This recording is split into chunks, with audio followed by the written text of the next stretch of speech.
ಸಂಖ್ಯಾಕಾಂಡ ಅಧ್ಯಾಯ 32. ಜೋರ್ಡನಿನ ಮೂಡಲದ ಕುಲಗಳು. ರೂಬೇನ್ ಕುಲದವರಿಗೂ ಗಾದ್ ಕುಲದವರಿಗೂ ಬಹಳ ದನ ಕುರಿಗಳಾಗಿದ್ದವು. ಯಗ್ಜೇರ್ ಮತ್ತು ಗಿಲ್ಯಾದ್ ಪ್ರದೇಶಗಳು ದನ ಕುರಿಗಳ ಮೇವಿಗೆ ತಕ್ಕ ಸ್ಥಳ ಎಂದು ನೋಡಿ ತಿಳಿದುಕೊಂಡರು.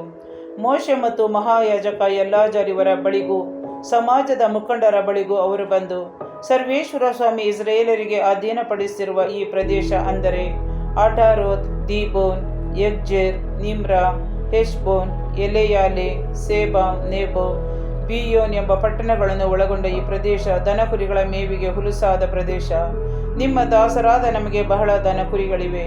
ಆದ ಕಾರಣ ದಾಸರಾದ ನಮ್ಮ ಮೇಲೆ ದಯವಿಟ್ಟು ನಮ್ಮನ್ನು ಜೋರ್ಡಾನ್ ನದಿಯ ಆಚೆಗೆ ಬರಮಾಡಬೇಡಿ, ಈ ಪ್ರದೇಶವನ್ನೇ ಸೊತ್ತಾಗಿ ಕೊಡಿ ಎಂದು ಕೇಳಿಕೊಂಡರು. ಅವರಿಗೆ ಮೋಶೆ, ನಿಮ್ಮ ಬಂಧು ಬಳಗದವರು ಯುದ್ಧಕ್ಕೆ ಹೊರಡುವಾಗ ನೀವೇ ಇಲ್ಲೇ ಕೂತಿರಬೇಕೆನ್ನುತ್ತೀರು. ಸರ್ವೇಶ್ವರ ಇಸ್ರಾಯೇಲರಿಗೆ ಕೊಟ್ಟ ನಾಡಿಗೆ ಅವರು ಹೋಗದಂತೆ ನೀವೇಗ ಅವರಿಗೆ ಅಧೈರ್ಯವನ್ನು ಹುಟ್ಟಿಸುತ್ತೀರಿ. ಆ ನಾಡನ್ನು ನೋಡಿಕೊಂಡು ಬರುವುದಕ್ಕೆ ನಾನು ಕಾದೇಶ್ ಬರ್ನೇಯದಿಂದ ನಿಮ್ಮ ಪೂರ್ವಜರನ್ನು ಕಳುಹಿಸಿದಾಗ ಅವರು ಹಾಗೆಯೇ ಮಾಡಿದರು. ಅವರು ಎಷ್ಕೋಲ್ ಕಣಿವೆಗೆ ಬಂದು ಆ ನಾಡನ್ನು ನೋಡಿ ಇಸ್ರಾಯೇಲರಿಗೆ ಅಧೈರ್ಯವನ್ನು ಹುಟ್ಟಿಸಿದರು.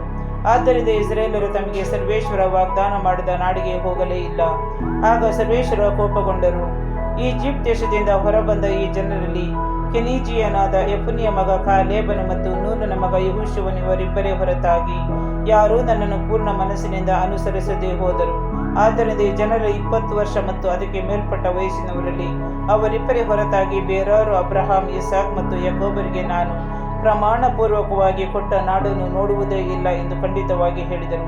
ಸರ್ವೇಶ್ವರ ಇಸ್ರಾಯೇಲರ ಮೇಲೆ ಕೋಪಗೊಂಡು ತಮ್ಮ ದೃಷ್ಟಿಯಲ್ಲಿ ಕೆಟ್ಟ ನಡತೆಯುಳ್ಳವರಾಗಿದ್ದ ಆ ಪೀಳಿಗೆಯವರೆಲ್ಲರೂ ನಾಶವಾಗುವ ತನಕ, ಅಂದರೆ 40 ವರ್ಷ ಕಾಲ ಇಸ್ರಾಯೇಲರನ್ನು ಮರುಭೂಮಿಯಲ್ಲಿ ಅಲಿಯುವಂತೆ ಮಾಡಿದರು.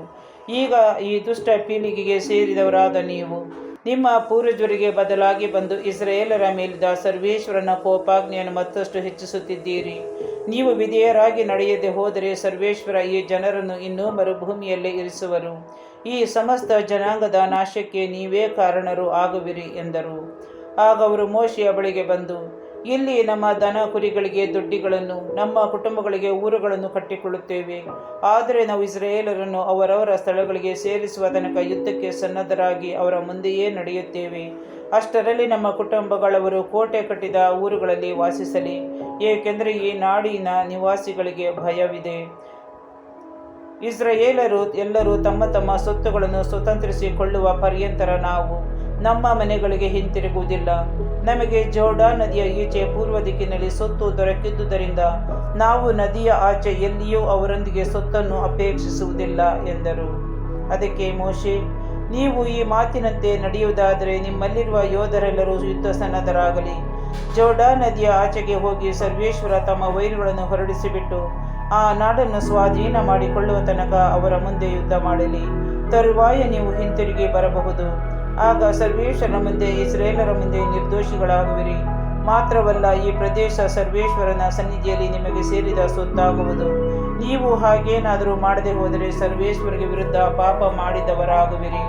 ನಿಮ್ಮನ್ನು ದಂಡಿಸುವ ತನಕ ನಿಮ್ಮ ಪಾಪ ನಿಮ್ಮ ಬೆನ್ನತ್ತಿ ಬರುವುದೆಂದು ತಿಳಿದಿರಿ. ನಿಮ್ಮ ಕುಟುಂಬಗಳಿಗಾಗಿ ಊರುಗಳನ್ನು, ನಿಮ್ಮ ದನ ಕುರಿಗಳಿಗಾಗಿ ದೊಡ್ಡಿಗಳನ್ನು ಕಟ್ಟಿಕೊಂಡು ನಿಮ್ಮ ಮಾತಿನಂತೆ ನಡೆದುಕೊಳ್ಳಿ ಎಂದರು. ಅದಕ್ಕೆ ಗಾದ್ಯರು ಹಾಗೂ ರೂಬೇನ್ಯರು, ಒಡೆಯ, ನಿಮ್ಮ ಅಪ್ಪಣೆಯಂತೆಯೇ ದಾಸರಾದ ನಾವು ಮಾಡುತ್ತೇವೆ. ನಮ್ಮ ಮಡದಿ ಮಕ್ಕಳು ದನ ಕುರಿಗಳು ಇಲ್ಲೇ ಗಿಲ್ಯಾದ್ ನಾಡಿನ ಊರುಗಳಲ್ಲಿರಲಿ. ನಿಮ್ಮ ದಾಸರಾದ ನಮ್ಮಲ್ಲಿ ಯುದ್ಧ ಸನ್ನದ್ಧರೆಲ್ಲರೂ ತಮ್ಮ ಅಪ್ಪಣೆಯ ಮೇರೆಗೆ ಸರ್ವೇಶ್ವರನ ಸಮ್ಮುಖದಲ್ಲೇ ಮುನ್ನಡೆದು ನದಿಯನ್ನು ದಾಟಿ ಯುದ್ಧ ಮಾಡುತ್ತೇವೆ ಎಂದು ಉತ್ತರ ಕೊಟ್ಟರು. ಮೋಶೆ ಅವರ ಬಗ್ಗೆ ಮಹಾಯಾಜಕ ಎಲ್ಲಾಜಾರನಿಗೂ ನೂನನ ಮಗನಾದ ಯೆಹೋಶುವನಿಗೂ ಹಾಗೂ ಇಸ್ರಾಯೇಲರ ಕುಲ ನಾಯಕರಿಗೂ ಹೀಗೆಂದು ಆಜ್ಞೆ ಮಾಡಿದನು. ಗಾದ್ಯರಲ್ಲೂ ರೂಬೇನ್ಯರಲ್ಲೂ ಯುದ್ಧ ಸನ್ನದ್ಧರಾದವರೆಲ್ಲರೂ ನಿಮ್ಮೊಡನೆ ಜೋರ್ಡಾನ್ ನದಿಯನ್ನು ದಾಟಿ ಸರ್ವೇಶ್ವರನ ಸಮ್ಮುಖದಲ್ಲಿ ಯುದ್ಧ ಮಾಡಿದೆ. ಆದರೆ ಕಾನಾನ್ ನಾಡು ನಿಮ್ಮ ಸ್ವಾಧೀನಕ್ಕೆ ಬಂದಾಗ ನೀವು ಗಿಲ್ಯಾದ್ ಪ್ರದೇಶವನ್ನು ಅವರಿಗೆ ಸೊತ್ತಾಗಿ ಕೊಡಿ. ಆದರೆ ಅವರು ನಿಮ್ಮೊಡನೆ ಯುದ್ಧಕ್ಕೆ ಹೋಗದಿದ್ದರೆ ಕಾನಾನ್ ನಾಡಿನಲ್ಲೇ ಅವರಿಗೆ ಸೊತ್ತು ಸಿಗಲಿ. ಆದರೆ ಗಾದ್ಯರು ಮತ್ತು ರೂಬೇನ್ಯರು ಒಪ್ಪಿಕೊಂಡರು. ನಿಮ್ಮ ದಾಸರಾದ ನಮಗೆ ಸರ್ವೇಶ್ವರ ಆಜ್ಞಾಪಿಸಿದಂತೆಯೇ ಮಾಡುತ್ತೇವೆ. ಸರ್ವೇಶ್ವರನ ಸಮ್ಮುಖದಲ್ಲಿ ಯುದ್ಧ ಸನ್ನದ್ಧರಾಗಿ ಕಾನಾನ್ ನಾಡಿಗೆ ಹೊರಡುತ್ತೇವೆ. ಜೋರ್ಡಾನ್ ನದಿಯ ಈಚೆಯೇ ನಮಗೆ ಆಸ್ತಿ ದೊರಕಬೇಕು ಎಂದು ಹೇಳಿದರು.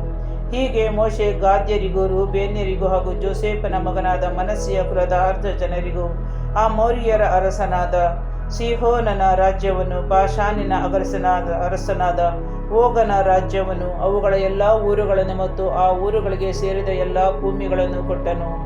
ಗಾದ್ಯರು ದೀಬೋನ್, ಅಟಾರೋತ್, ಆರೋಯೇರ್, ಅಟ್ರೋಸ್ಟೋಫಾನ್, ಯಗ್ಜೇರ್, ಯಗ್ಬೇಹ, ಪೆತ್ನೀಮ, ಪೇತ್ಹಾರಾನ್ ಎಂಬ ಸುತ್ತು ಕೋಟೆಗಳುಳ್ಳ ಊರುಗಳನ್ನು ಹೊಸದಾಗಿ ಕಟ್ಟಿಕೊಂಡರು.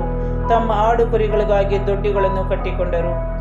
ರೂಬೇನ್ಯರು ಹೆಷ್ಬೋನ್, ಎಲೆಯಾಲೆ, ಕಿರ್ಯಾತಯಿಮ್, ಸಿಬ್ಮಾ ಎಂಬ ಊರುಗಳನ್ನು ಹಾಗೂ ಬೇರೆ ಹೆಸರಿನಿಂದ ಉಚ್ಚರಿಸತಕ್ಕ ನೇಬೋ, ಬಾಳ್ಮೆಯೋನ್ ಊರುಗಳನ್ನು ಹೊಸದಾಗಿ ಕಟ್ಟಿ ಅವುಗಳಿಗೆ ಬೇರೆ ಹೆಸರುಗಳನ್ನು ಇಟ್ಟರು. ಮನಸ್ಸೆಯ ಮಗನಾದ ಮಾಕೀರನ ವಂಶದವರು ಗಿಲ್ಯಾದ್ಗೆ ಹೋಗಿ ಅದನ್ನು ಸ್ವಾಧೀನ ಮಾಡಿಕೊಂಡರು. ಅಲ್ಲಿದ್ದ ಅಮೋರಿಯರನ್ನು ಹೊರಡಿಸಿಬಿಟ್ಟರು. ಮೋಶೆ ಗಿಲ್ಯಾದ್ ಪ್ರಾಂತ್ಯವನ್ನು ಮನಸ್ಸೆಯ ಮಗನಾದ ಮಾಕೀರನ ಸಂತತಿಯವರಿಗೆ ಕೊಟ್ಟನು. ಅವರು ಅಲ್ಲೇ ವಾಸ ಮಾಡಿಕೊಂಡರು. ಮನಸ್ಸೆಯ ವಂಶದವನಾದ ಯಾಯೀರನು ಯುದ್ಧಕ್ಕೆ ಹೊರಟು ಅಮೋರಿಯರ ಗ್ರಾಮಗಳನ್ನು ಸ್ವಾಧೀನಪಡಿಸಿಕೊಂಡನು. ಅವುಗಳಿಗೆ ಯಾಯೀರನ ಗ್ರಾಮಗಳೆಂದು ಹೆಸರು ಇಟ್ಟನು. ನೋಬಹನು ಯುದ್ಧ ಮಾಡಿ ಕೇನಾತ್ ಎಂಬ ಪಟ್ಟಣವನ್ನು ಅದಕ್ಕೆ ಸೇರಿದ ಊರುಗಳನ್ನು ಜಯಿಸಿದನು. ಆ ಪಟ್ಟಣಕ್ಕೆ ನೋಬಹ ಎಂದು ತನ್ನ ಹೆಸರನ್ನೇ ಕೊಟ್ಟನು.